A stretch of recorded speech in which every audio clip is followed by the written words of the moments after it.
So we're still on the first verse of the 8 verses of thought training, which reads, with the thought of attaining awakening for the welfare of all beings who are more precious than a wish-fulfilling jewel, I will constantly practice holding them dear. So yesterday we talked about having to have a mind that has equal care and concern for everybody, a mind that's impartial, because if we have attachment to friends, aversion to and anger at enemies, and apathy towards everybody else, then it's going to be very difficult to generate the kind of love and compassion that Buddhism is encouraging us to have, which is unconditional and goes equally to all sentient beings. Because as soon as we have attachment and anger, the mind is partial. So this is, it's not so easy to develop equanimity, and then there's many steps after that to develop bodhicitta. But I think it's really worthwhile to spend a lot of time on the equanimity meditation. Lots of people like going on to Tonglen, I'm taking on others' suffering and giving them my happiness. But, unless we have equanimity, it's really difficult to have actual love and compassion for others. Although doing the Tonglen meditation is still quite useful. I'm not putting that down. So I thought today to talk about, just go over the outline of one of the ways to benefit, to generate bodhicitta based on equanimity. And so this is the 7-point instruction on cause and effect. So it starts out with seeing all sentient beings as having been our mother, or in gender-neutral terms, our parents. Okay, they usually go with the mother because the mother is usually the one who takes care of the kids more. But it applies equally to both parents. So this first point, seeing that everybody has been our mother at one time or another, this can generate a lot of doubts, because to accept that, we have to have some feeling of rebirth, And to accept rebirth, there has to be the idea of a continuity of consciousness. And, and to have that, then there has to be the idea that one moment of mind comes from another moment, and that the consciousness is not caused by the body. So that brings up a whole bag of worms in the West, which I won't go into right now. But if you read in Open Heart, Clear Mind, there's a chapter talking about rebirth and explaining the reasoning behind rebirth, then that can help. Yeah.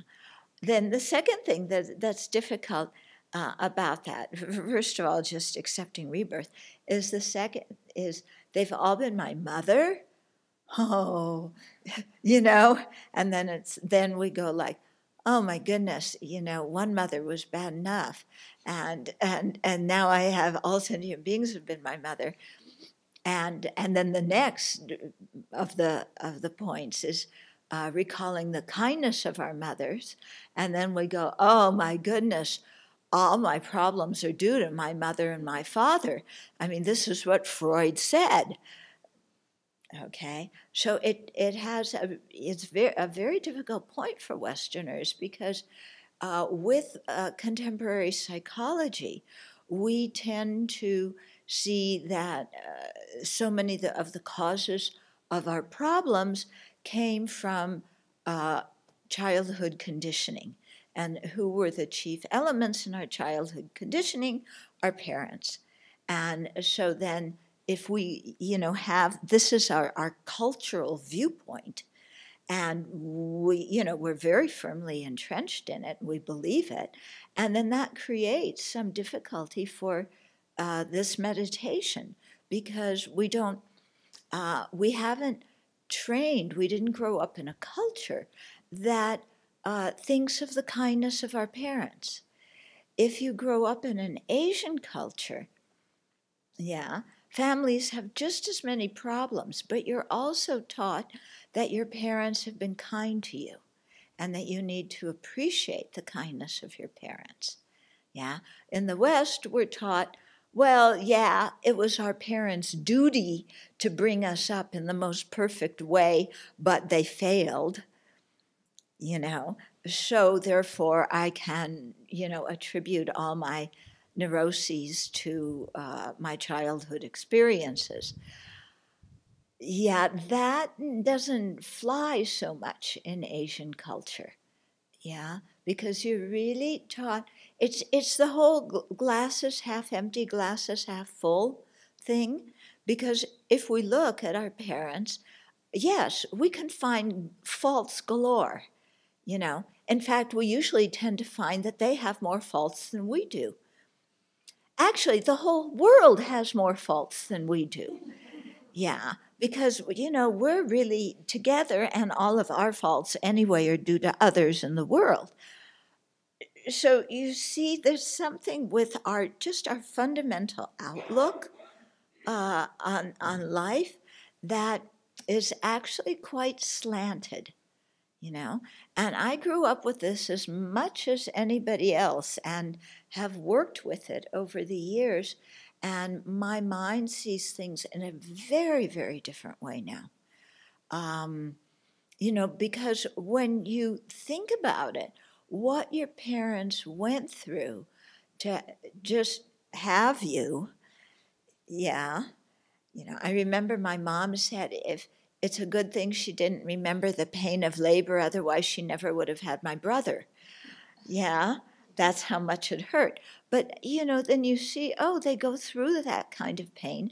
And then at the end, they're so happy to have this baby that cries in the middle of the night because they're hungry and wakes them up so that you're sleep deprived for 2 or 3 years. And yet you're totally delighted as a parent to have this screaming little thing.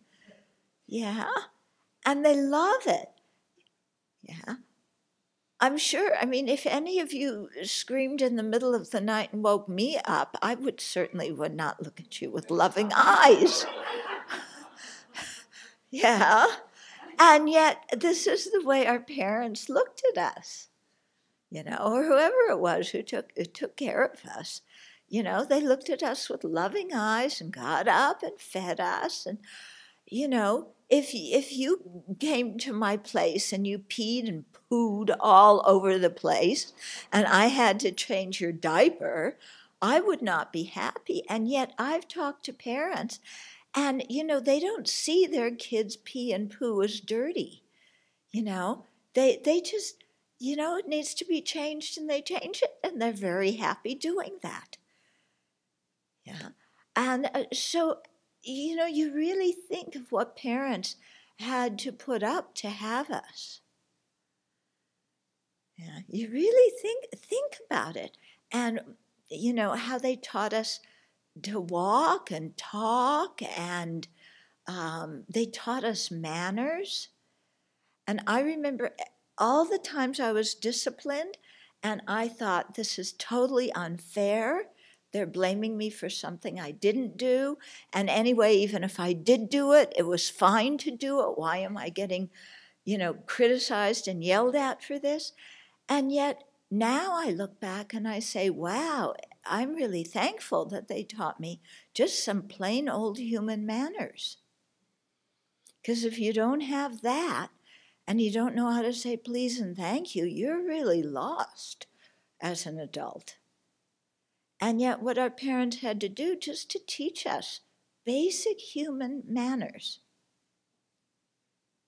Yeah. And I really see the effect of those, because sometimes I've been invited to go into different schools to teach. Yeah. American schools, my goodness, they are so chaotic. In other countries, when I go into the schools, the children walk, they're well behaved.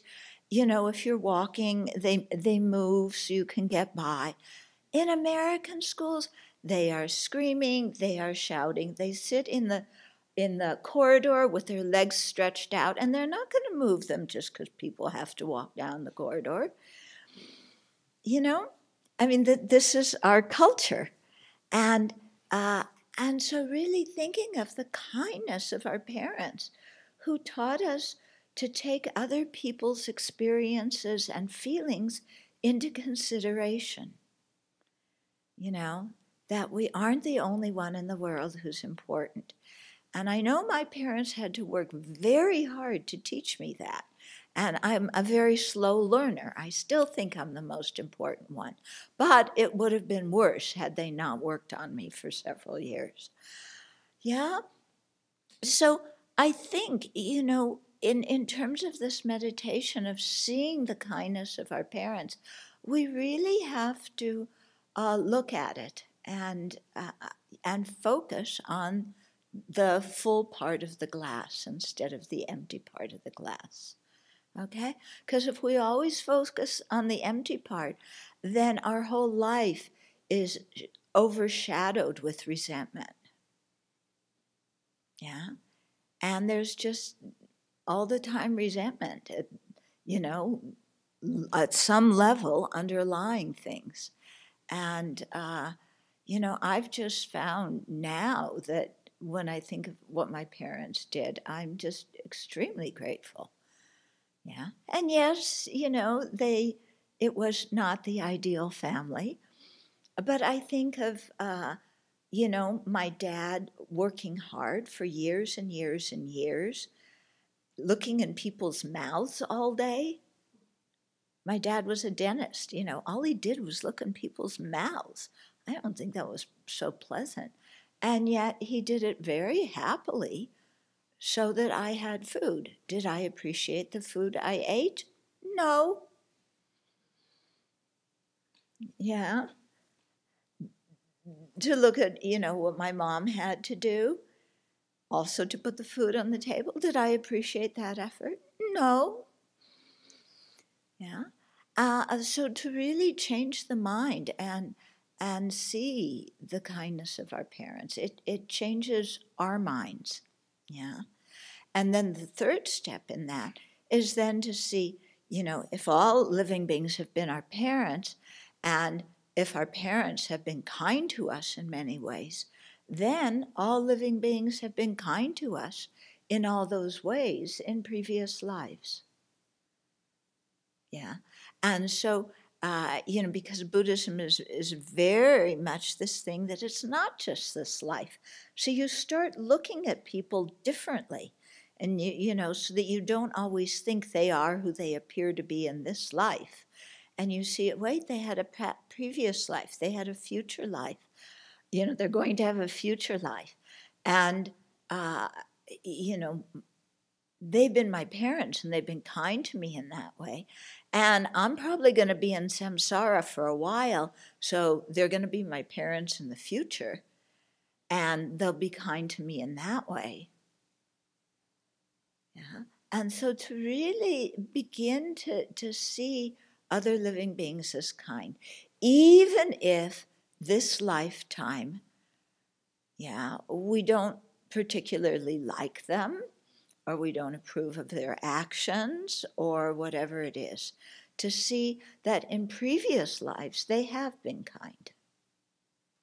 Yeah.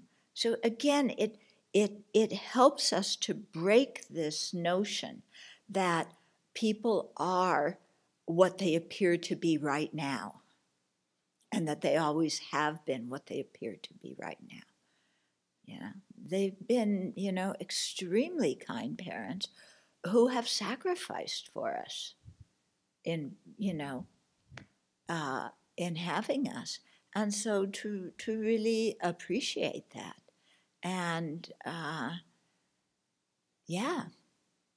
And I think that's also important for us because it helps us realize that people did care about us. So instead of always looking back on our childhood and, you know, my parents were, you know, drug addicts or alcoholics, or they were always out having affairs and we kids were neglected, or whatever it was, you know. And so again, thinking, having this identity of being somebody who was neglected. That's the glass half empty part. But the glass half full part is they did care for us. Because if they didn't care for us, we would have died. Because we were unable to care for ourselves. Yeah? And so to really, see, yes, people cared for us, and people loved us, and people did things to keep us alive. And I think it's important for us to understand that and accept that. It really affects how we relate to people nowadays. Okay? So I see all different kinds of expressions on people's faces. Some people like what I said, and some people are quite puzzled by it. But please, think about it. Yeah, I've been thinking about this for 40 years, and it's helped me a lot. This was probably one of the watershed teachings of the Buddha that healed my relationship to my parents that I had been holding in resentment and hurt for 49 years before I met this particular teaching, Let It Go In. And one of the things that I got to understand that opened up my view about my parents was while they were raising 3 children, they had their own internal struggles. Yeah. They were trying to keep their relationship together. They had illness, they had disease, they had disappointments, they had afflicted states of mind. And in the meantime, they had to show up every morning to go to work, to make breakfast, to get the lunch, to get the kids on the bus. That I never, ever thought the bigger thing that they had another life that was not just taking care of us, but trying to take care of each other and trying to take care of their own minds and hearts. And when you put that into the mix, then I was almost flabbergasted at what they were holding. And then when I saw the difficulties that came up in relationship to us children, it made it so much more understandable. I could really generate a kind of compassion and a warmth towards them, saying, and they still raised 3 wonderful kids in the middle of all of that. Mm-hmm. So for me to see them as individuals having their own karma, having their own struggles, having their own joys, separate from their relationship to me, made it a lot bigger picture. And it really was a very profound teaching for me to let go of that and move beyond the hurt and the whatever I was calling it. We can see the change in you from that, because I remember when you first came to the Abbey, oh my goodness, so many complaints about your parents. Yeah? Yeah.